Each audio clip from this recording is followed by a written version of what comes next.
Good afternoon, ladies and gentlemen. Welcome to the Commission press briefing. Merci, bienvenue au briefing de presse de midi. Au début de la Commission Juncker, nous avons dit que les meilleurs porte-parole de la Commission sont les commissaires eux-mêmes. Nous en avons 4 aujourd'hui. Nous allons commencer par le vice-président Dombrovskis et Mme Crețu qui vous informeront du follow-up par la Commission du sommet de la zone euro et de l'accord avec la Grèce. Nous passerons ensuite à l'énergie et au climat. Monsieur le vice-président, vous avez la parole. Bonjour à tous.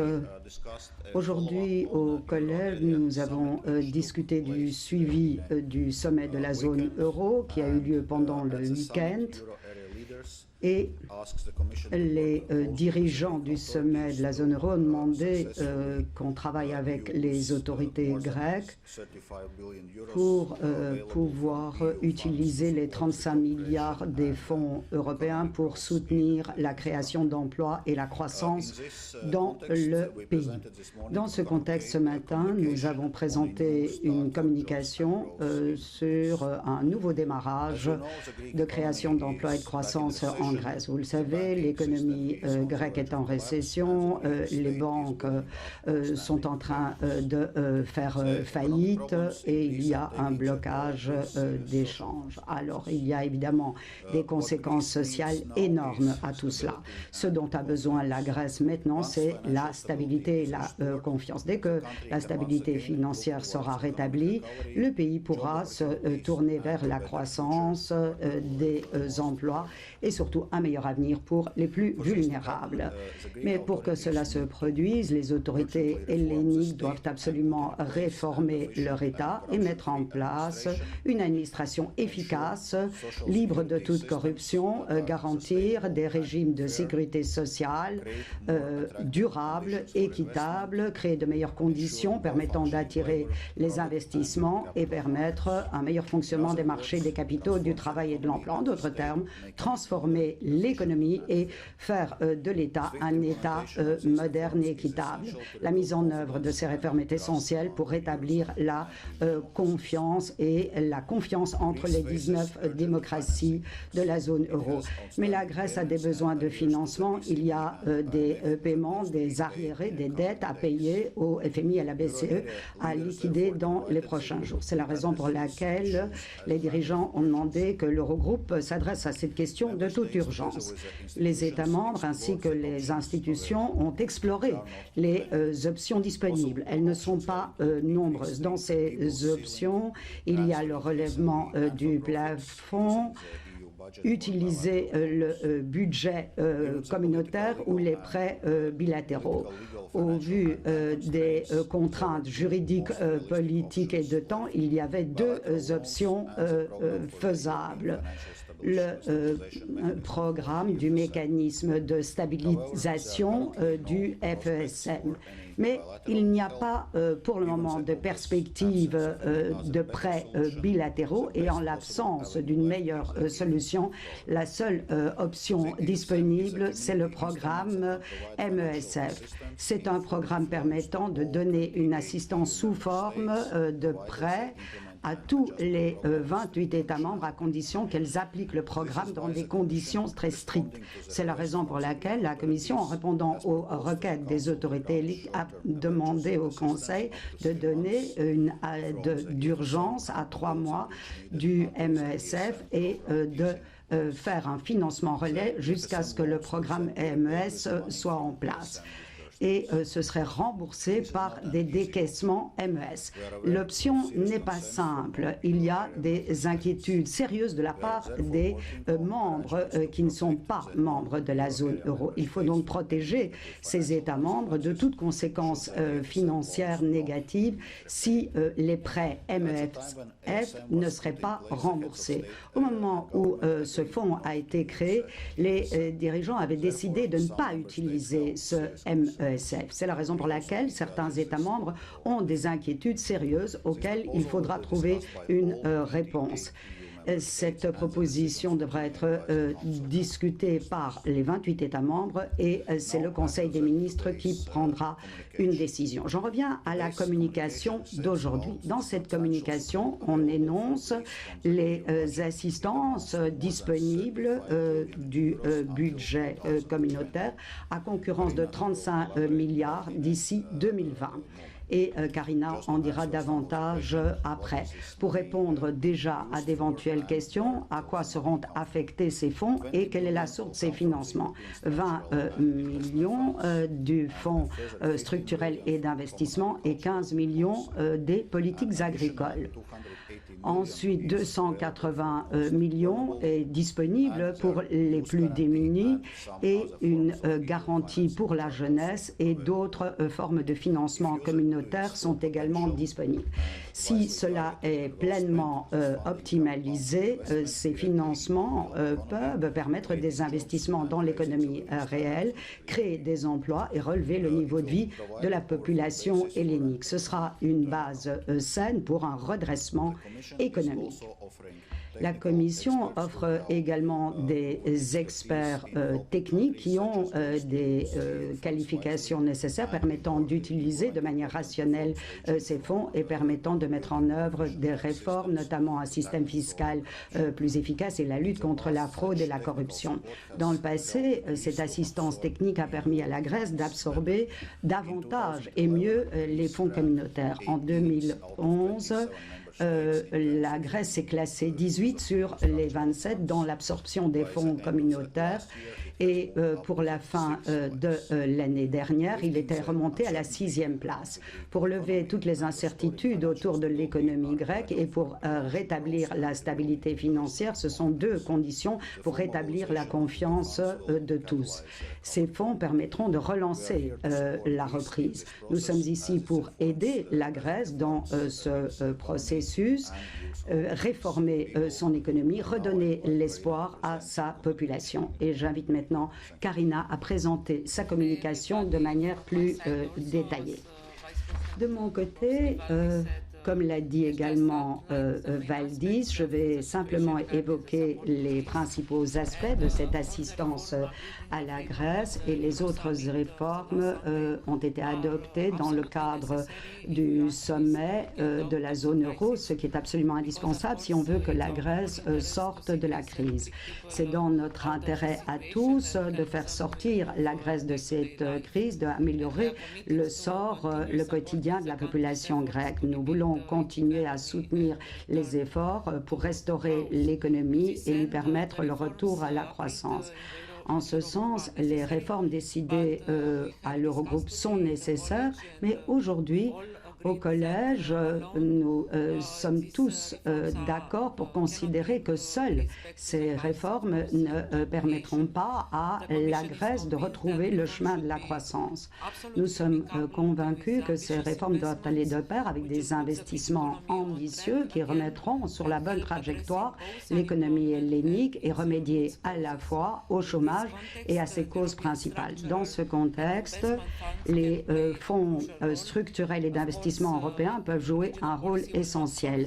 La politique régionale ne réglera pas le problème de liquidité à court terme auquel se trouve confrontée la Grèce, mais les fonds européens peuvent être essentiels pour jeter les bases à une stratégie de sortie de crise en libérant 2 milliards de la dernière période de programmation et 20 millions pour la prochaine période 2014-2020. Vous le savez, je me suis rendue en Grèce, j'ai rencontré de nombreuses personnes, des fonctionnaires, des maires, des politiques, et j'ai eu l'occasion de leur faire passer ce message. J'ai parcouru plus de 1000 kilomètres dans 6 régions et chaque fois il y avait ce message donné par le financement européen, notamment les travaux du métro, le pont de Patras et l'aéroport international. J'ai vu également de nombreux centres technologiques, des centres d'incubation et également de nombreuses personnes qualifiées sans emploi qui sont prêts à se remettre sur le marché du travail. J'ai également visité de nombreuses écoles et également de nombreuses personnes que j'ai rencontrées et qui ont de l'espoir dans la solidarité européenne. Mais surtout, j'ai rencontré des personnes préoccupées par leur pays et qui sont prêts à travailler dans la solidarité pour offrir un espoir à leur famille. Donc, je les ai invités à travailler en étroite collaboration pour veiller à optimaliser l'utilisation des fonds communautaires. Et la réponse que j'ai reçue de leur part à la capitale et dans les régions, en dépit de cette situation dramatique, était particulièrement porteuse d'espoir. Je voudrais que vous sachiez que l'Union européenne a beaucoup apporté à la Grèce. Ces dernières années, la politique de cohésion a soutenu la grande majorité des investissements publics. 85% de tous les investissements publics ont été cofinancés par le financement communautaire.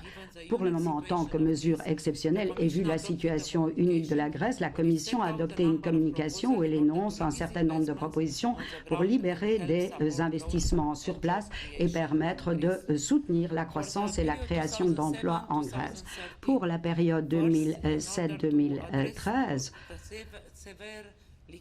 pour faire face aux problèmes de liquidité graves qui risquent de remettre en cause l'utilisation des fonds restants, ce qu'on propose, c'est que les derniers 5% des paiements UE qui sont normalement gardés jusqu'à la clôture en 2017 soient déjà mis à disposition tout de suite. Deuxièmement, et en poursuivant le même objectif, on propose de supprimer l'exigence de cofinancement national avec un taux de financement de 100% qui serait donc appliqué pour la Grèce. Ces mesures exceptionnelles signifient qu'un montant supplémentaire de 500 millions d'euros pourrait être décaissé dès l'adoption de la législation nécessaire et 800 millions seraient à disposition avant 2017. Et ce cofinancement permettrait de donner une économie de 2 milliards d'euros. Bien entendu, pour ce faire et pour que ces mesures puissent être adoptées, les autorités grecques devraient prendre des mesures pour espérer que les mesures adoptées soient pleinement adoptées en faveur des bénéficiaires et des programmes.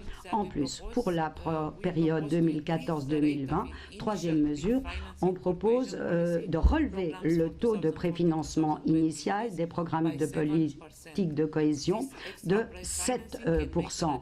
Ce préfinancement supplémentaire permettra de libérer 1 milliard, 500 millions cette année et 500 millions l'année prochaine, ce qui devrait permettre de lancer davantage de projets grâce au soutien des fonds de la politique de cohésion. Mais pour que ces propositions soient adoptées, il faudra l'accord du Parlement européen et du Conseil en tant que co-législateurs. De toute évidence, il faudra également que nos amis helléniques fassent ce qui est nécessaire, comme l'a exigé le sommet de l'euro. Je tiens également à souligner que, en plus ou plutôt que toutes ces mesures sont neutres au plan budgétaire. C'est simplement une préalimentation de ressources qui permettra de faire face aux problèmes de liquidité à court terme de la Grèce. Cela permettra une mise en œuvre plus rapide et des résultats concrets sur place en termes notamment de création d'emplois et d'aide aux entreprises. Ce fonds permettra de reconstruire l'économie, son retour à la croissance, améliorer le quotidien des Grecs et améliorer leur niveau de vie. Je suis persuadée que grâce au groupe à haut niveau décidé par le président Juncker et le Premier ministre Tsipras et M. Dombrovskis, nous pourrons atteindre cet objectif et aboutir à une croissance durable, une inclusion sociale dans l'intérêt de la population hellénique. Et enfin, pour résumer, un bref message pour la population hellénique. Δυσκόλοι καιροί απαιτούν δύσκολες αποφάσεις. Είμαστε μια οικογένεια και η οικογένεια σημαίνει να βοηθά ο ένας τον άλλον. Thank you very much. Ευχαριστώ πολύ. Ευχαριστώ, κυρία Επίτροπε. I think we can start Merci, now. madame. Bien, We nous- have half an hour, I think, before the other couple of commissioners come. We have the two issues at stake, the EFSM, of course, proposal and the communication New Start. Yes, sir.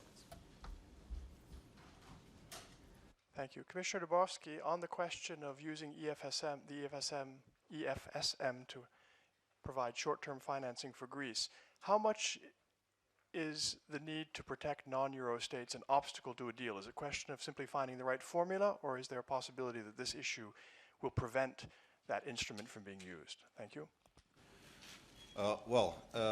As I mentioned, of course, use of EFSM is not an easy option, but not that there are obvious other options. And certainly, non-Euro area member states have expressed concerns as regards possible negative financial consequences they are facing.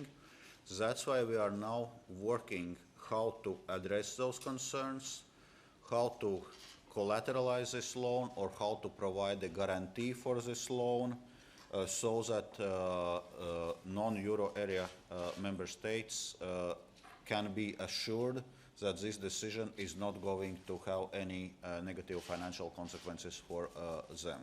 And we believe that on this basis, addressing this concern of non-Euro area member states, it's a possibility really to reach an agreement. Nous aurons la possibilité de parvenir à un accord.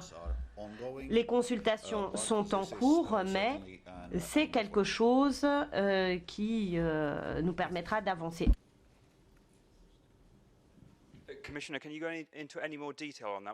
Est-ce que vous pourriez être un petit peu plus détaillé? Quelles pourraient être les autres solutions pour protéger ces garanties que devraient donner les États non membres de la zone euro? Est-ce que le programme BCE-SMP pourrait être utilisé pour couvrir ces garanties? Oui, c'est une option envisagée. Une autre possibilité, c'est d'envisager des liquidités du budget communautaire et d'autres options encore. Mais je ne peux pas vraiment entrer dans les détails.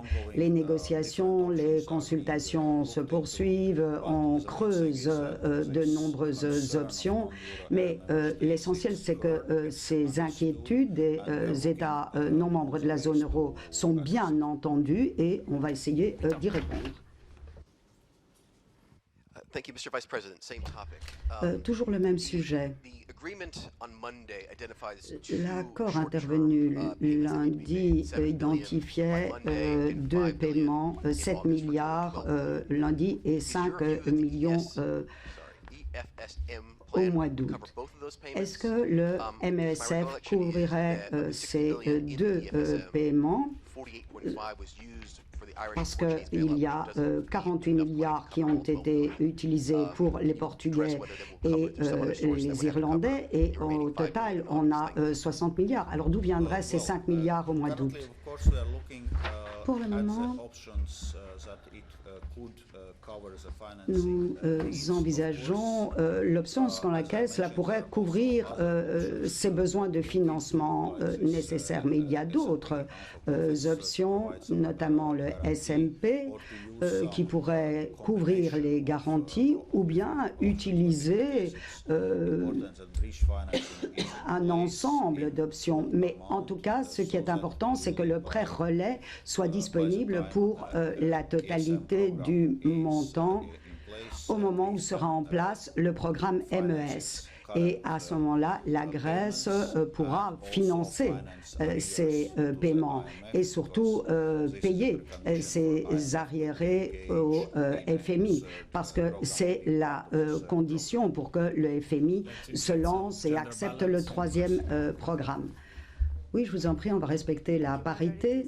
Une dame, cette fois-ci. Madame Crețu, lorsqu'un pays tel que la Grèce a besoin d'assistance, vous aidez grâce à ces fonds structurels, mais on sait qu'il y a un taux de chômage très élevé en Grèce. Quel est l'impact de la décision prise aujourd'hui? Et à l'adresse de M. Dombrovskis, vous le savez, monsieur, d'autres pays voudraient adhérer à la zone euro. Quel est votre message au vu de ce que vous avez décrit pour lever les inquiétudes des autres pays qui ne sont pas membres de la zone euro? Que répondrez-vous? Tout d'abord, je tiens à dire que ça a été une décision prise le 13 juillet par le sommet de la zone euro pour permettre de soutenir la croissance et la création d'emplois.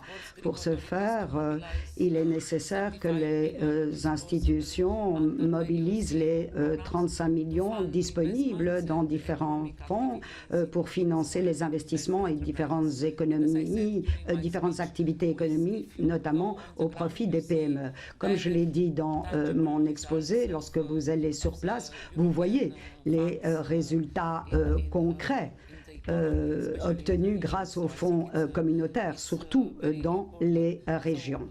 C'est particulièrement important. Maintenant, nous adoptons cette mesure extraordinaire en facilité de paiement, en faisant passer le taux de cofinancement à 100%. Et pour la prochaine période de programmation, comme je l'ai déjà dit, le préfinancement initial sera relevé de 7%, donc avec 1 milliard. Et les montants totaux des fonds de politique cohésion sont en cours d'adoption.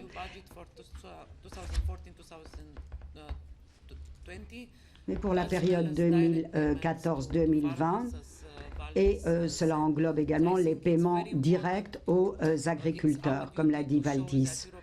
C'est notre obligation de montrer que le financement communautaire fait toute la différence.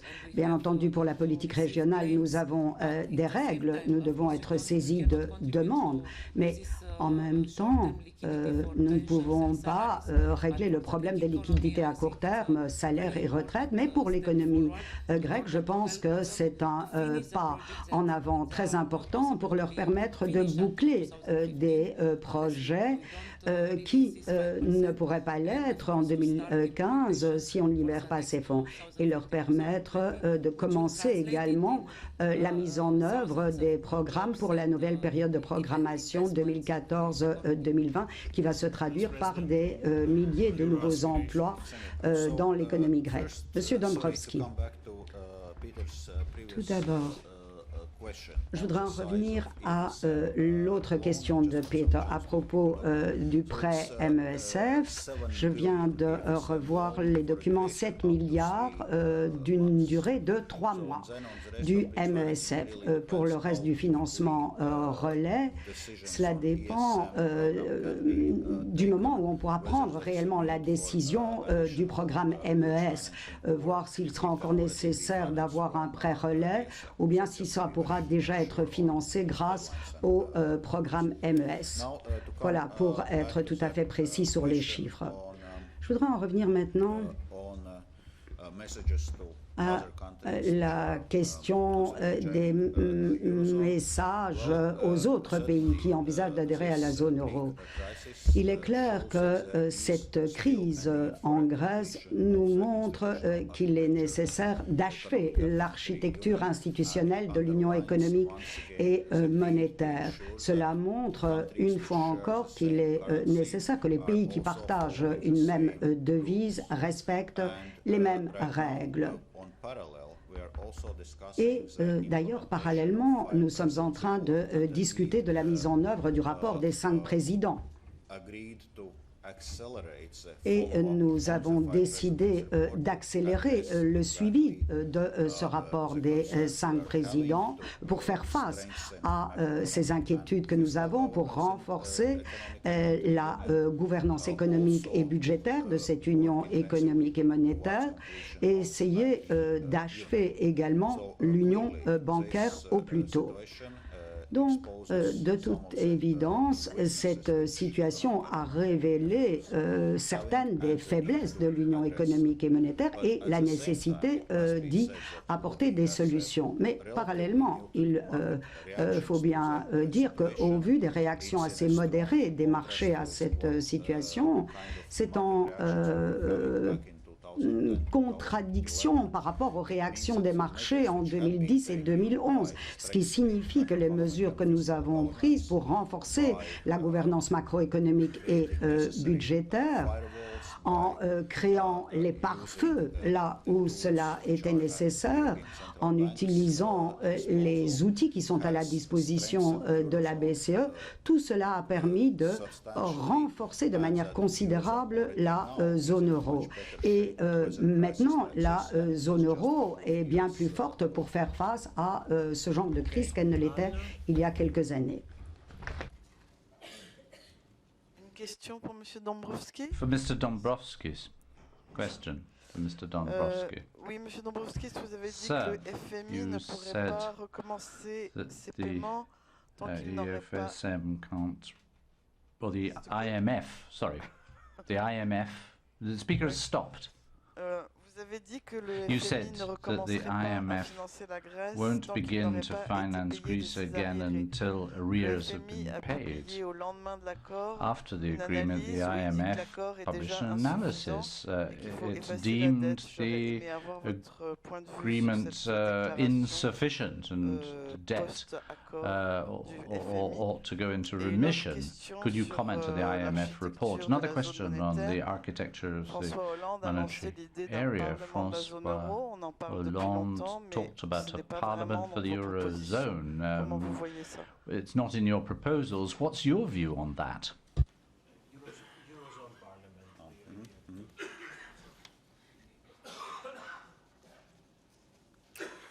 Parliament. Okay, so first on IMF participation. Tout d'abord, à propos de la participation du FMI à un éventuel troisième programme. C'est une décision très claire prise par les dirigeants de la zone euro, comme cela est reflété dans la déclaration du 13 juillet, à savoir que le FMI doit absolument faire partie de ce troisième programme. D'après les règles du FMI, le FMI ne peut pas contracter un programme avec les États membres si les États membres doivent encore des arriérés au FMI. Et donc, pour rembourser ces arriérés au FMI, c'est un préalable pour que le FMI s'engage dans un troisième programme.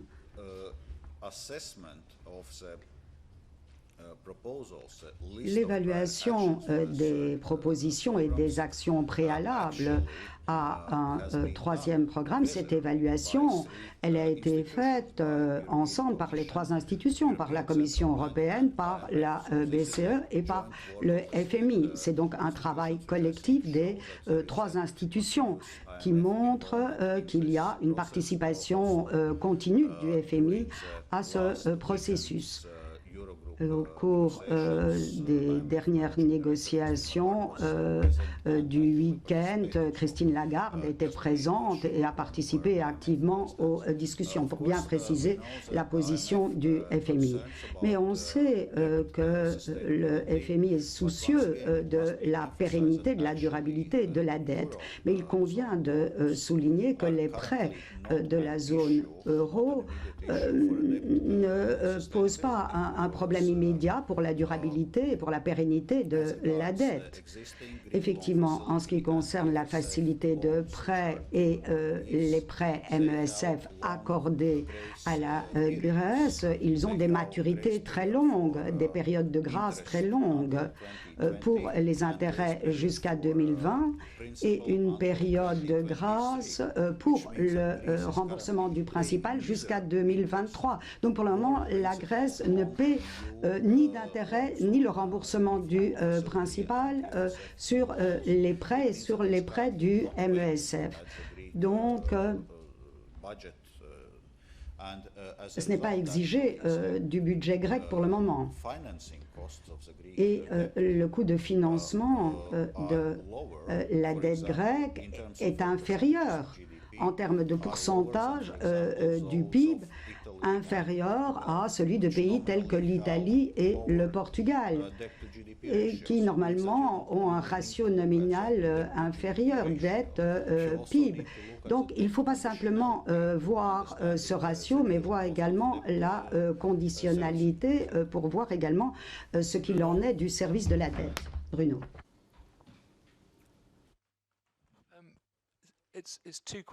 Deux questions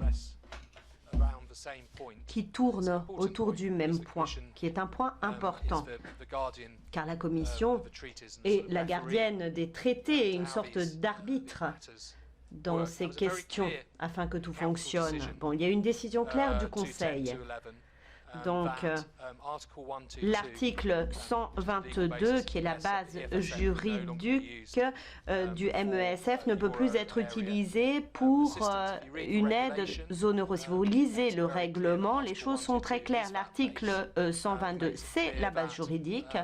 On constate également que le MESF doit être utilisé lorsque la stabilité de l'Union européenne est mise à mal, ou qu'il y a un pare-feu. Donc, pourquoi utiliser le MESF? Parce que vous vous rendez bien compte que ça concerne les 28 États membres. Bon, vous savez très bien qu'au Royaume-Uni, la situation est difficile au niveau du Parlement. Comment essayer d'expliquer aux parlements qui ont ratifié tout cela et qui acceptent que le MESF ne soit plus utilisé? Qu'avez-vous à répondre? Alors, pour cette question sur le MESF, bien sûr, je l'ai mentionné dans ma déclaration introductive.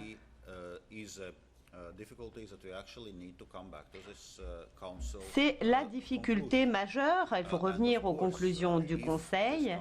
Si ces conclusions du Conseil sont réexaminées, on voit qu'il faut une participation des 28 États membres. La décision doit être prise par le Conseil. Donc ici, on parle d'une proposition de la Commission. Au Conseil ensuite de juger, mais vu la situation extrêmement épineuse et vu l'urgence et la façon dont nous répondons aux véritables problèmes, à savoir les conséquences financières négatives éventuelles pour les États qui ne font pas partie de la zone euro, c'est possible. Il y a également des interprétations techniques de la décision. Dans la décision, on dit, étant donné que ce mécanisme doit sauvegarder la stabilité financière de la zone euro dans son ensemble, le Conseil européen est d'accord pour dire que le 122.2 du TFUE ne sera plus nécessaire à de telles fins. Donc les conclusions se réfèrent aux risques pour la zone euro dans son ensemble. Alors qu'une caractéristique du règlement MESF, c'est qu'on peut l'utiliser pour régler les problèmes dans un État membre. Donc je comprends que c'est assez technique. La Commission reconnaît qu'il y a un problème politique qui doit être abordé de toute façon, et en fin de compte, c'est de toute façon le Conseil qui décidera. Pour l'instant, Nous n'avons pas d'autres solutions, nous n'avons pas d'autres options sur la table. Fort bien. Oui? Oui, au bout. Oui, bonjour, Jean Comte, Bulletin quotidien. Une question sur les 35 Thank you. I have a question on the 35 billion. Can I ask you to confirm whether this was already planned for Greece for 2014 to 2020? In other words, it's not new money, it was money that was already on the table. Eh bien, pour ce qui est de ces 35 milliards, de ce paquet, oui, il est disponible. C'est un financement qui est disponible pour la période 2014-2020, pour la période de programmation 2014-2020. Et les montants sont d'ailleurs repris sur l'un des transparents précédents. La cohésion, la PAC, l'aide aux plus démunis, etc., etc. Donc, il s'agit d'un soutien budgétaire qui est disponible pour la Grèce pour la période 2014-2020, pour cette période de financement-là. Mais en plus de cela, il y a l'assistance technique à la Grèce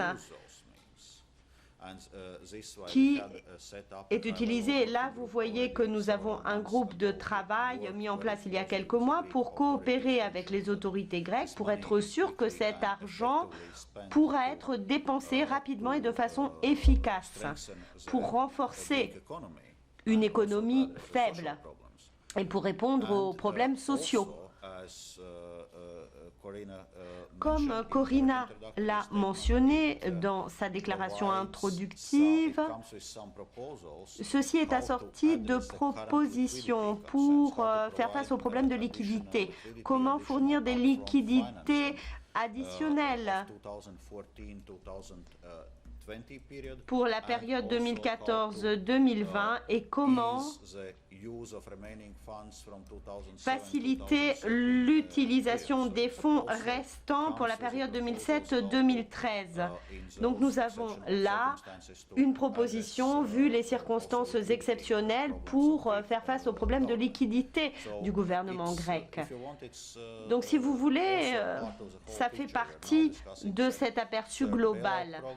On parle du troisième programme pour la Grèce, mais il y a ce paquet croissance qui est disponible et qui doit être utilisé de façon efficace. Oui.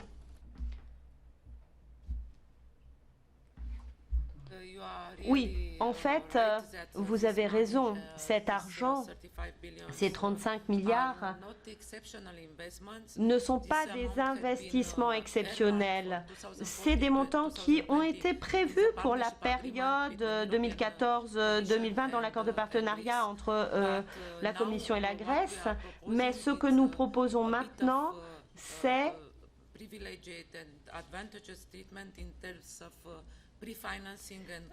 une amélioration au niveau du préfinancement et du cofinancement qui n'existait pas jusqu'à présent. Parce que sans nos propositions d'aujourd'hui, il est important de souligner qu'avec ce programme de liquidité, notre évaluation, c'est que la Grèce risque sinon de ne pas pleinement profiter des fonds et elle ne pourra pas terminer les projets en cours. Alors, il y a eu 90% d'absorption, mais les autoroutes, les hôpitaux ne pourront pas être terminés et il faudrait piocher dans le budget national, ce qui n'est pas possible vu le problème de liquidité. Et ils ne pourront pas non plus être dans de bonnes conditions pour la nouvelle période de programmation. Donc, ce que nous faisons ici, c'est que nous fournissons des conditions pour qu'ils aient accès à ce financement plus tôt, qui en fait était prévu pour les 7 années à venir. Bon, alors je vais prendre une dernière question parce que je ne voudrais pas empiéter sur le temps de M. Šefčovič et de M. Cañete. Hello. Yep, you can hear me. Just a Une question pour M. Dombrovskis pour en revenir à votre description de la dette et de la durabilité de la dette. Vous avez dit que la période de grâce, tant pour le principal que les intérêts, était très loin, 2020-2023. Est-ce une autre manière de dire que, selon vous, la dette grecque est tenable, durable? Parce que le FMI semble avoir un autre point de vue en considérant que la dette est intenable et que l'Europe devra aller beaucoup plus loin en termes de décote qu'elle pourrait accorder à la Grèce. Réponse. Tout d'abord, à propos de la durabilité, de la pérennité de la dette. Lorsqu'on a analysé la demande grecque d'un programme MESF, les institutions avaient également fait l'évaluation de la durabilité de la dette et d'après l'évaluation de la Commission, il y a des inquiétudes sérieuses à avoir à propos de cette durabilité de la dette. C'est écrit noir sur blanc dans les documents. Et si vous prenez les conclusions du sommet de la zone euro, le sommet de la zone euro a remis sur la table des propositions de l'Eurogroupe qui remontent à novembre 2012, parce que déjà en novembre 2012, l'Eurogroupe avait décidé, après un achèvement positif du programme MESF, de revenir à la conditionnalité de la dette grecque. On le sait, le programme MESF n'a pas pu être achevé positivement, donc ces propositions avaient été retirées de la table.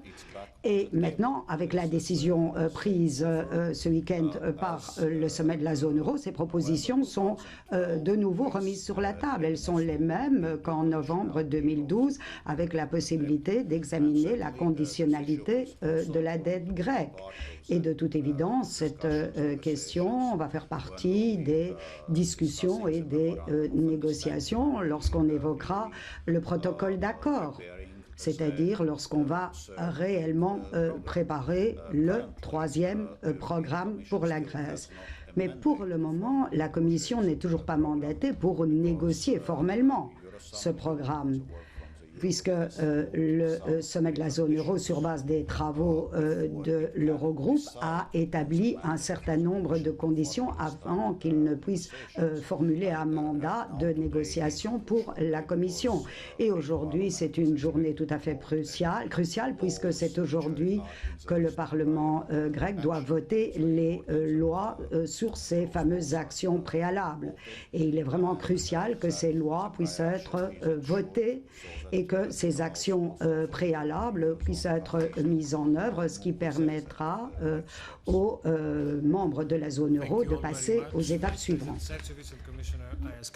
Merci. Nous allons entendre maintenant M. Šefčovič et M. Arias Cañete.